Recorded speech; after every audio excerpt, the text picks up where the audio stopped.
नमस्कार मित्रांनो, शाश्वत विद्युतमध्ये आपले स्वागत आहे. आज आपण सोलर टेक्निशियन या विषयावरील MCQ बघणार आहोत. आजचा आपला पहिला क्वेश्चन आहे, आग विझवणे म्हणजे काय? ऑप्शन ए, तापमान कमी करण्यासाठी पाण्याचा वापर करणे.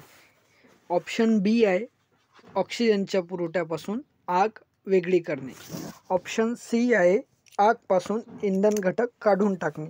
आणि ऑप्शन डी आहे, इंधन घटक जोडणे. तर दिलेल्या ऑप्शनपैकी आपले उत्तर आहे ऑप्शन नंबर सी. याचे कारण असे की आग लागण्यासाठी महत्त्वाचे 3 घटक म्हणजे ऑक्सिजन, उष्णता आणि इंधन. जर या तिन्ही घटकापैकी एक घटक जरी बाहेर गेला तर आपली आग विझण्यास मदत होते. म्हणून या प्रश्नाचे उत्तर आहे ऑप्शन नंबर सी.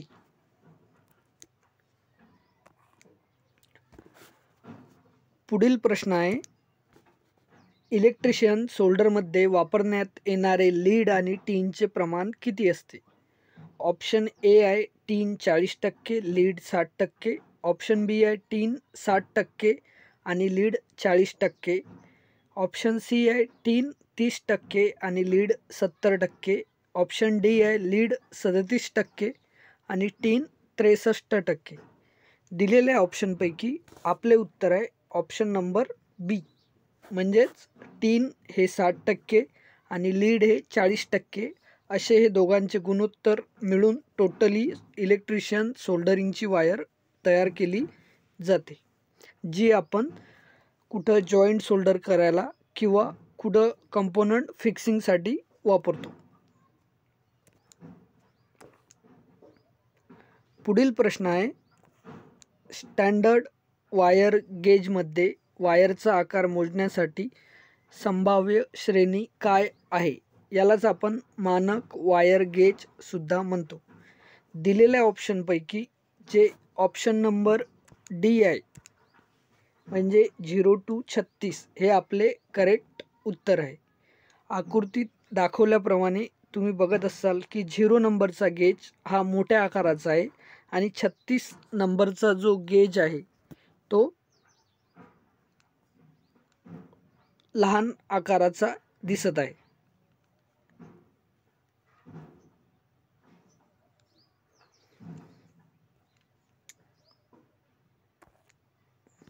पुढचा प्रश्न आहे, ट्रान्सफॉर्मरचे काम हे कोणत्या गुणधर्मावर आधारित असते?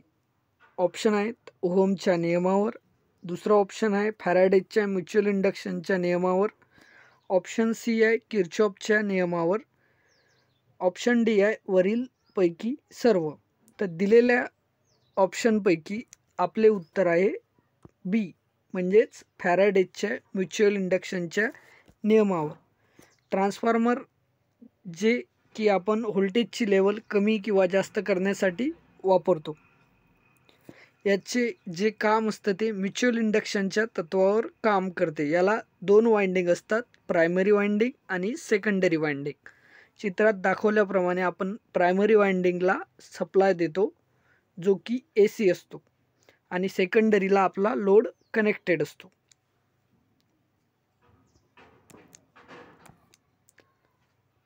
पुढचा प्रश्न आहे,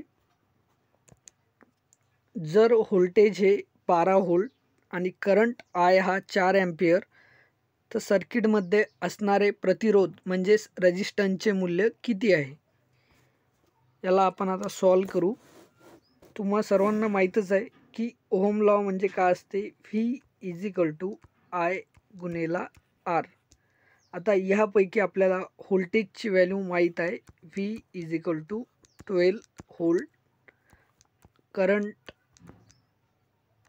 I 4 एम्पियर, तर आपल्याला काढायचा आहे R. म्हणून या सूत्राचा वापर करून व्होल्टेज भागेला करंट म्हणजेच 12/4, तर 4 1 4 आणि 4 3 12 ही झाली आपली R ची व्हॅल्यू, जे की आपण ओहममध्ये मोजतो. या प्रश्नाचे उत्तर आहे ऑप्शन नंबर बी.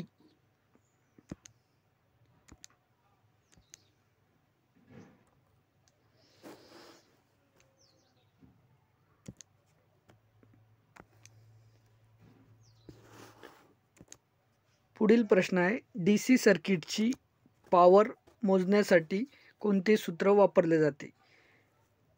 म्हणजेच काय, तर DC सर्किटची शक्ती मोजण्यासाठी कोणते सूत्र वापरले जाते? दिलेल्या ऑप्शनपैकी आपले उत्तर जे आहे ते ऑप्शन नंबर बी आहे. याचे कारण असे की पॉवरचा फॉर्म्युला P = व्होल्टेज गुणेला करंट असते आणि जी वॅटमध्ये मोजली जाते. म्हणून आपले बी नंबरचे ऑप्शन हे करेक्ट उत्तर आहे. ऑप्शन ए मध्ये दिलेला आहे करंट इंटू रजिस्टर, तर करंट इंटू रेजिस्टन्स हे पण नाही आहे. हा फॉर्म्युला तुमच्या ओळखीचा आहे. हा फॉर्म्युला आपण मागच्या न्यूमरिकलमध्ये वापरला होता. V = I × R. म्हणजे कशाचा फॉर्म्युला आहे हा? ओहम लॉचा, जो की व्होल्ट काढण्यासाठी आपण वापरतो.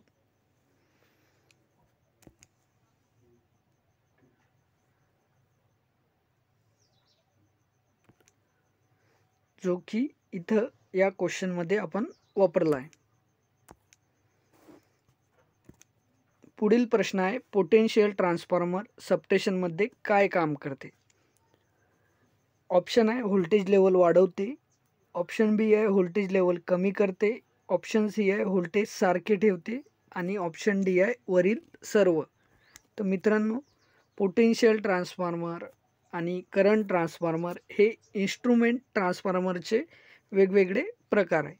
पोटेन्शियल ट्रान्सफॉर्मर आपण हाय व्होल्टेजची लेवल कमी करून त्याला व्होल्टमीटरद्वारे मोजण्यासाठी वापरतो. म्हणजेच काय, तर पोटेन्शियल ट्रान्सफॉर्मर हे सबस्टेशनमध्ये व्होल्टेजची लेवल कमी करते. याला आपण एक हाय व्होल्टेज जे राहणार आहे सबस्टेशनमधील, जसे की 33 kV, 66 kV, 2 and 20 kV हे जे व्होल्टेज लेवल असते, ह्या लेवलचे व्होल्टेज आपण लो लेवलला करणार आणि त्याला व्होल्टमीटरद्वारे मोजणार.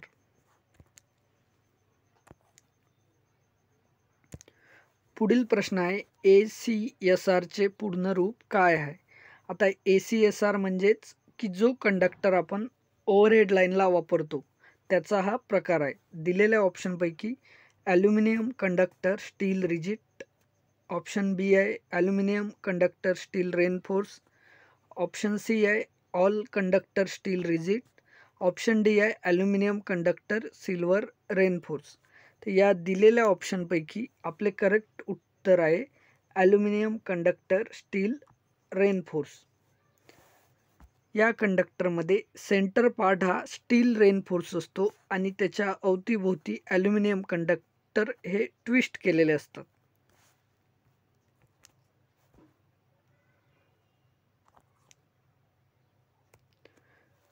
पुढचा प्रश्न आहे, दिलेल्या आकृतीमधील साधनाचे नाव काय आहे? Option A wire stripper, option B diagonal cutting plier, option C combinational plier, option D crimping tool. तर या प्रश्नाचे उत्तर आहे option number B diagonal cutting plier. पुढचा प्रश्न आहे, खालीलपैकी जॉईंटचे प्रकार कोणते ते ओळखा. Option A pigtail joint, option B स्कारपेट joint, option C double cross tap joint आणि ऑप्शन डी वरील सर्व. तर दिलेल्यापैकी ऑप्शन नंबर डी हे करेक्ट उत्तर आहे. वरील दिलेले पिगटेल जॉईंट, स्कारपेट joint, double cross tap joint हे सर्व जॉईंटचे प्रकार आहेत.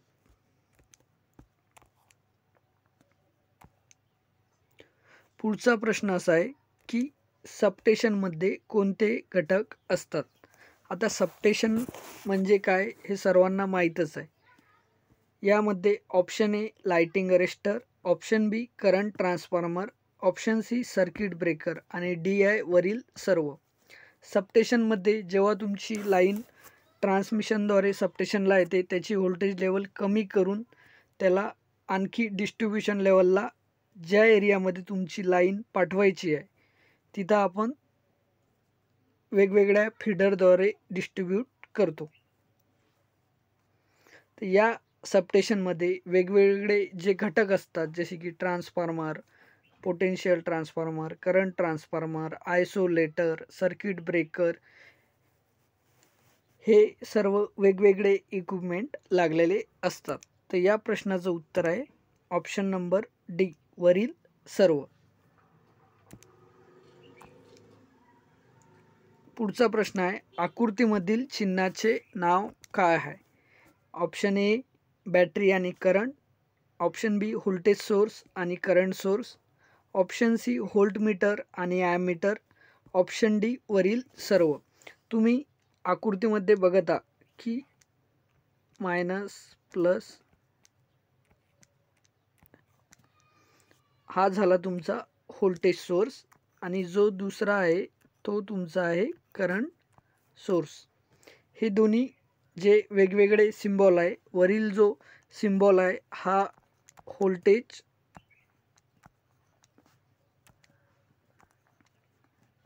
व्होल्टेजसाठी वापरला जातो आणि खालील जो आहे तो करंटसाठी वापरला जातो.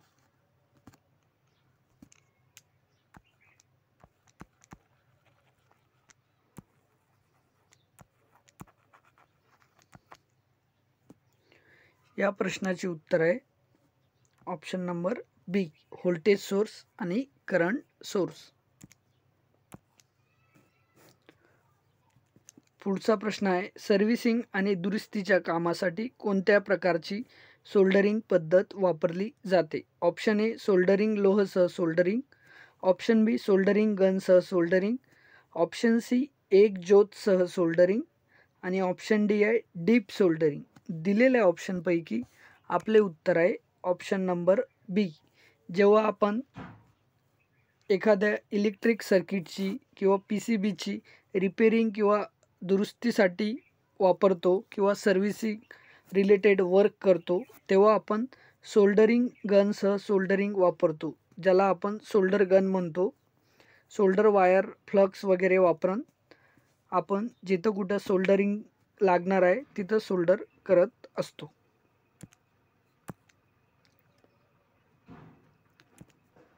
पुढचा प्रश्न आहे, आकृतीमधील चिन्हाचे नाव काय आहे? म्हणजे दिलेल्या चित्रातील सिम्बॉल कशाचा आहे? Option A register, option B capacitor, option C inductor आणि ऑप्शन डी वरीलपैकी नाही. इथं ऑप्शन सी मध्ये थोडं टायपिंग मिस्टेक झालेली आहे. रजिस्टर आहे ते. यामध्ये हा जो सिम्बॉल आहे हा इंडक्टरचा आहे. दिलेल्या ऑप्शनपैकी ऑप्शन नंबर सी हे आपलं करेक्ट उत्तर आहे. पुढचा प्रश्न आहे, धातूमध्ये खालीलपैकी कोणते गुणधर्म आहेत? ऑप्शन ए धातू हे उष्णता आणि विजेचे चांगले वाहक असतात, बरोबर. ऑप्शन बी ते सामग्रीमधून किंवा मटेरियलमधून चार्ज वाहून नेतात, हे पण उत्तर आपलं बरोबर आहे. ऑप्शन सी पर्याय ए आणि बी आणि ऑप्शन डी आहे वरीलपैकी नाही. तर दिलेल्या ऑप्शनपैकी आपण ए सुद्धा नाही करू शकत, बी नाही करू शकत, कारण दोन्ही हे बरोबर आहे. म्हणून आपण ऑप्शन नंबर सी हे आपले करेक्ट उत्तर आहे.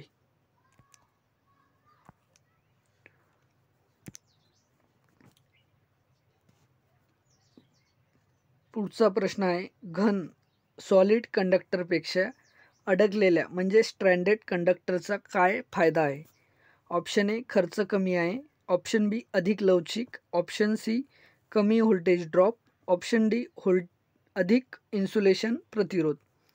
दिलेल्या ऑप्शनपैकी आपले जे करेक्ट उत्तर आहे ते आहे अधिक लवचिक. मित्रांनो, तुम्हाला माहीतच आहे की सॉलिड कंडक्टरपेक्षा स्ट्रँडेड कंडक्टर हा फ्लेक्झिबल असतो. याचा उपयोग आपण अंडरग्राउंड वायरिंगसाठी इझिली करू शकतो. यामध्ये ताराचे वेगवेगळे स्ट्रँड दिलेले असतात आणि भरपूर स्ट्रँड मिळून ही वायर बनलेली असते, पण सॉलिडमध्ये सिंगल वन कोअर कंडक्टर असतो. पुढचा प्रश्न असा आहे की सेमीकंडक्टरचे खालीलपैकी उदाहरण कोणते आहेत? चांदी, ऑप्शन ए, ऑप्शन बी आहे सिलिकॉन, ऑप्शन सी आहे जर्मेनियम, ऑप्शन डी आहे पर्याय सी आणि बी. तर दिलेल्यापैकी ऑप्शन नंबर डी हे आपले करेक्ट उत्तर आहे, कारण की सिलिकॉन आणि जर्मेनियम ही सेमीकंडक्टरची उदाहरणे आहेत.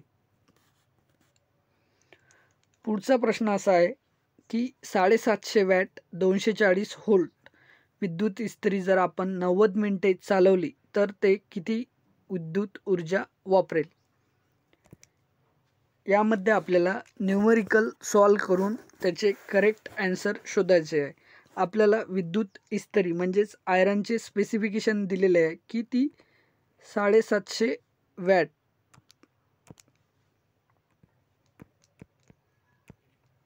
असून तिचं 240 व्होल्टचे रेटिंग आहे आणि ती टाईम म्हणजेच 90 मिनिटे चालवली. म्हणजेच काय, आपल्याला आधी तिला, कारण की आपली जी रीडिंग आहे ती वॅट हवरमध्ये आहे, तर त्यासाठी आपल्याला किती घंटे चालवली हे कन्वर्ट करावं लागेल. ते कसे करू, तर 90 भागेला 60. आता हे 60 कुठनं आले, तर एका घंट्यामध्ये आपले 60 मिनटं असतात आणि दिलेली जे स्पेसिफिकेशन आहे ते मिनटामध्ये आहे. म्हणून आपण सॉल्व करणार आहे. 0 0 कॅन्सल, 3 दुने 6, 3 त्रिक 9. आता आपल्याला मिळाले 3 भागेला 2. म्हणजेच काय, टी इज इक्वल टू 1.5 हवर. आता विद्युत ऊर्जा म्हणजेच एनर्जी, याचा फॉर्म्युला असतो पॉवर गुणेला टाईम म्हणजेच शक्ती गुणेला वेळ. यामध्ये आपण व्हॅल्यू पुट करणार आणि मल्टिप्लिकेशन म्हणजे गुणाकार करणार. याचे उत्तर आपल्याला मिळणार ऑप्शन नंबर सी, जे की 1150 वॅट आवर आहे.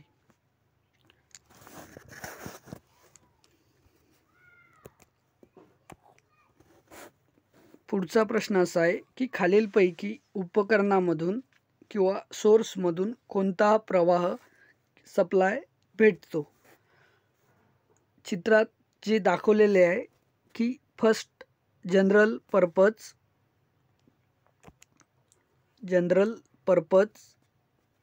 सेल, 2 नंबर आहे बॅटरी आणि 3 नंबर आहे DC जनरेटर.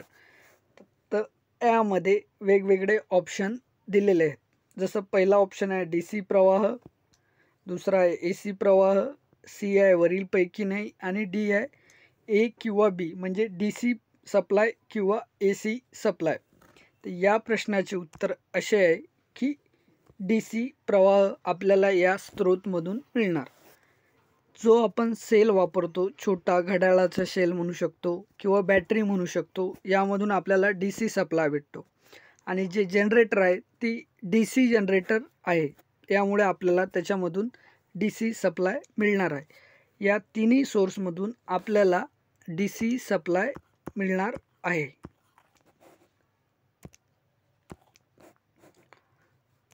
पुढचा प्रश्न असा आहे की शॉर्ट सर्किटमध्ये करंट हा डॅश असतो. करंट 0 असतो की जास्त असतो की कमी असतो की वरीलपैकी नाही आहे. तर तुम्हाला माहीतच आहे, शॉर्ट सर्किटमध्ये जे काय एक सर्किट असतं तुमचं सिम्पलमध्ये,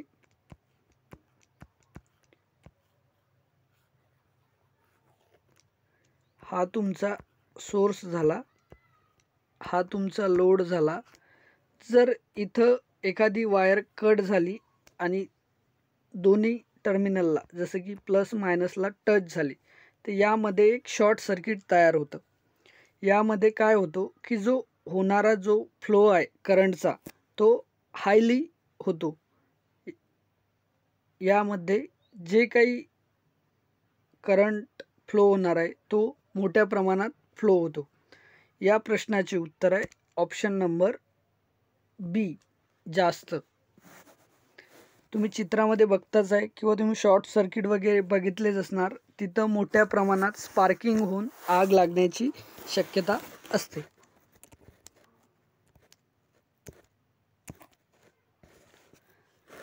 पुढचा प्रश्न आहे, आकृतीमधील टूलचे नाव काय आहे. या चित्रामध्ये तुम्ही बघता जो की एक स्पॅनरचा टाईप दिलेला आहे. Option A spanner, option B ring spanner, option C double ended open jaw spanner आणि डी आहे ओपन स्पॅनर. चित्रामध्ये जो स्पॅनर दाखवलेला आहे तो सगळ्यांच्या ओळखीचाच आहे. या प्रश्नाचे उत्तर आहे आपले रिंग स्पॅनर.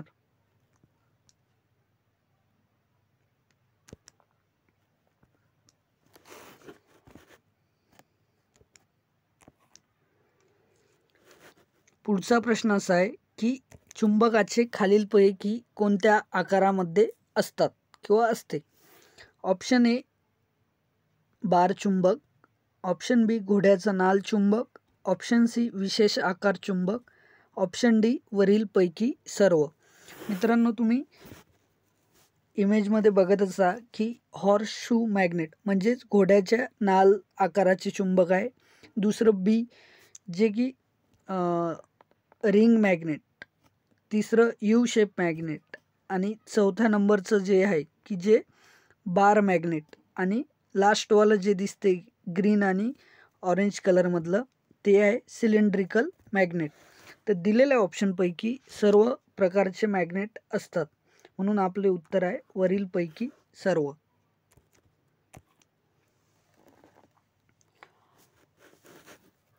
पुढचा प्रश्न असा आहे की वायरिंग सिस्टीमचे प्रकार खालीलपैकी कोणते आहेत.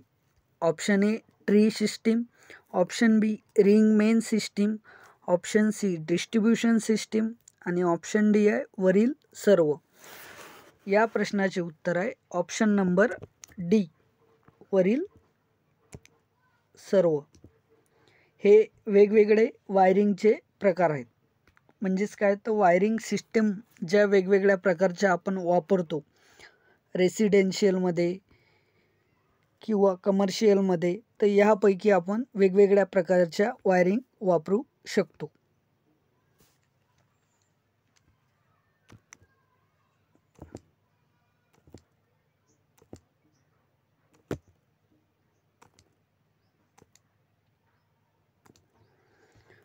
Thank you friends. बाकी राहिलेले प्रश्न आपण पुढच्या व्हिडिओमध्ये कंटिन्यू करणार आहोत.